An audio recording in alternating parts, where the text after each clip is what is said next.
Il faut imaginer qu'on est au milieu des années 90, c'est pas du tout un sujet qui est dans l'air du temps. Je suis pas du tout dans un milieu qui parle de ça non plus, donc je vais mettre ça de côté. En fait, j'ai grandi à la campagne, c'est-à-dire que je suis née dans un gros village, on va dire, un petit peu moins de 2000 habitants, et puis j'y ai passé toute ma vie. Le week-end, je sortais avec les copains, on allait faire des cabanes, on était entouré par les champs, donc voilà, c'était clairement la campagne. Donc j'ai grandi là et j'ai plutôt passé une bonne enfance dans ce milieu-là. Du coup, c'est vrai qu'on a plutôt tendance spontanément à avoir envie de retrouver le milieu qu'on connaît, dans lequel on s'est senti plutôt à l'aise. La question du genre, elle ne s'est pas vraiment posée dans les premières années de ma vie. Moi, c'est venu vraiment en fait à l'adolescence, au début de l'adolescence, où j'ai vraiment compris qu'il y avait un souci, où je côtoyais des filles. Je savais que j'étais attirée par les filles, donc du côté de l'orientation des choses étaient assez claires, mais par contre il y avait certaines filles que je voyais plus comme des modèles. Petit à petit, on va dire entre la 5e et la 4e, j'ai commencé à comprendre ça. Je vais avancer un petit peu, arriver au lycée, expérimenter quand même pour la première fois justement l'expression de genre féminine, parce que j'ai une amie qui va me permettre de pouvoir le faire. C'est là que j'ai commencé à comprendre il y avait beaucoup de féminin chez moi, sans pour autant tout de suite me dire oui ok, je suis de toute façon femme trans à l'époque, c'est pas le terme qu'on employait, et c'était pas du tout médiatisé, donc c'était compliqué d'avoir des repères, mais je ressentais bien qu'il y avait un décalage entre les deux.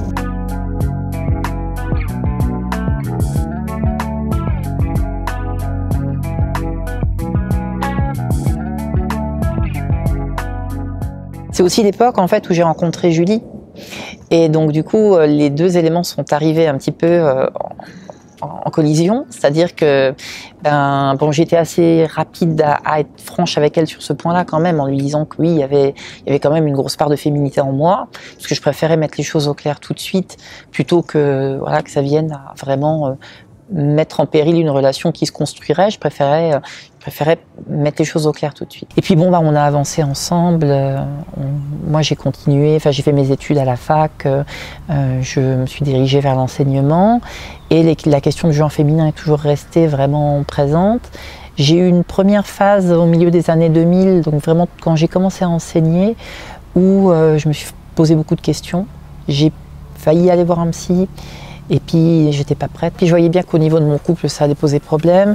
J'étais enseignante stagiaire et je sentais pas non plus que je me suis dit là non, ça va pas. Et donc je me suis plutôt fait la réflexion de me dire après tout t'es un homme, visiblement c'est ce que tout le monde a l'air de dire autour de toi.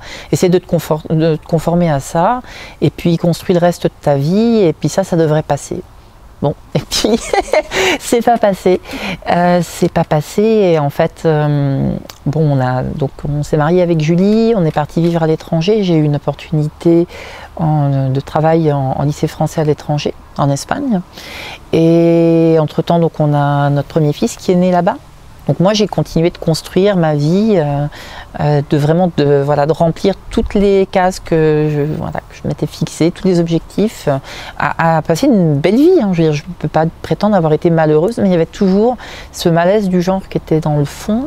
Et je me disais toujours, oui, mais ça va passer, tu vas te stabiliser, tu vas arriver dans telle situation, et puis tu auras autre chose à penser, ça va passer. Et en fait, on est rentré d'Espagne en 2016. On a acheté la maison où on se trouve ici une année après. Et puis là j'ai réalisé qu'en fait, non seulement c'était pas passé, mais surtout que j'avais coché toutes les cases qui me semblaient importantes et que le malaise était toujours là. Et à partir de là, il a vraiment... Ce qui était resté un petit peu comme une sorte de douleur de fond, c'est devenu beaucoup plus aigu. Et je me suis posé beaucoup de questions. Et ça a été un petit peu compliqué, on va pas mentir, l'année 2018 a été compliquée. En juin 2018, j'ai pris la décision d'entamer une transition. Ma compagne a pris la décision de rester là, ce qui est génial. Et du coup, on a continué de construire notre vie toutes les deux. Entre-temps, y a un deuxième bébé qui est arrivé dans l'équation. Donc c'était une très bonne surprise. Ça nous a permis de continuer de nous projeter dans notre vie familiale, parce que c'était des choses qui nous tenaient à cœur.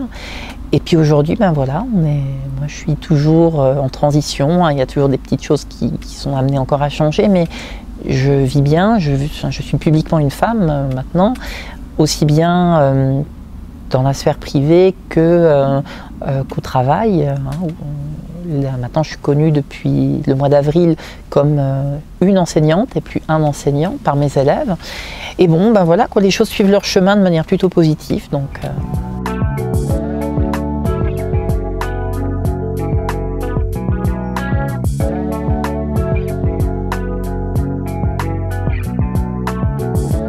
en fait, donc les voisins m'ont connu, bonhomme barbu, clairement, hein, voilà, pour situer un peu le contraste. Et bon, ils ont vu qu'il y avait un petit peu de changement au bout d'un an. Bon, il y a un moment où j'ai assumé mon identité, et clairement dans le quartier aussi.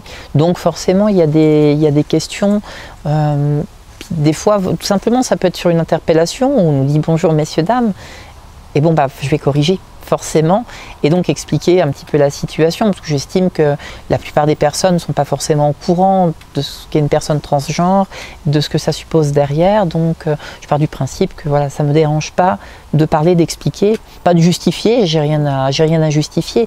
On vit dans le même quartier, autant que peut-être les gens évitent de se faire trop d'idées fausses. S'ils peuvent avoir la bonne version de ma bouche directement, c'est mieux. Je ne sais pas ce que les gens peuvent penser ou dire dans mon dos, puis ça ne m'intéresse pas des masses, mais je veux dire, il n'y a pas eu j'ai pas vu des gens détourner le regard ou fuir volontairement la communication, que ça soit dans la rue, que ça soit dans les commerces ou à l'école maternelle où est scolarisé mon fils aîné. J'ai pas senti qu'il y ait à un moment une forme de mise à l'écart. J'ai eu à un moment avec un de mes voisins une conversation où justement voilà, il m'a demandé, parce que ça faisait un moment probablement que ça lui brûlait la langue, il m'a demandé pourquoi je me déguisais, hein. Voilà, concrètement il l'a formulé comme ça.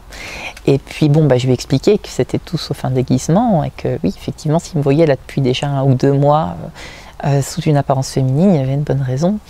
Alors l'explication s'est faite sur le coup, pour lui en tout cas l'exprimer de manière peut-être un peu brune de décoffrage, un peu abrupte. Ça m'avait un peu mise mal à l'aise.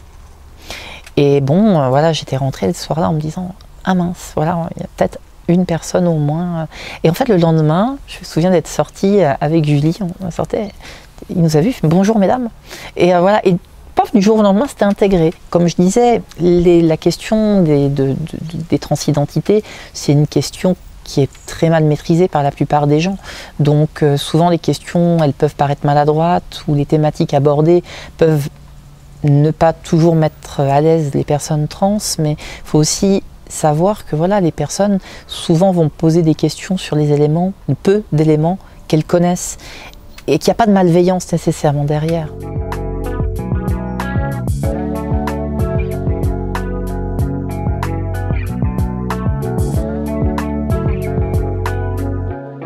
Au sein de la ville, c'est vrai que les gens connaissent notre histoire, donc à la rigueur, on ne va pas être extrêmement nerveuse quand on va sortir. Mais oui, effectivement, on est passé sur une visibilité lesbienne qui n'était pas du tout ce qu'on avait pu vivre avant. Et ça, c'est vrai qu'on fait beaucoup plus attention dans l'espace public, notamment quand on va aller à Nancy ou à Metz, dans des grandes villes en tout cas, à ne pas trop s'afficher comme un couple de femmes, donc à ne pas se tenir par la main ou à ne pas s'embrasser en public par exemple, non seulement pour nous, mais surtout parce qu'on a des enfants et que la dernière chose qu'on souhaite, c'est un moment d'avoir une altercation avec des gens qui viennent à un moment nous agresser verbalement ou physiquement pour ce qu'on est.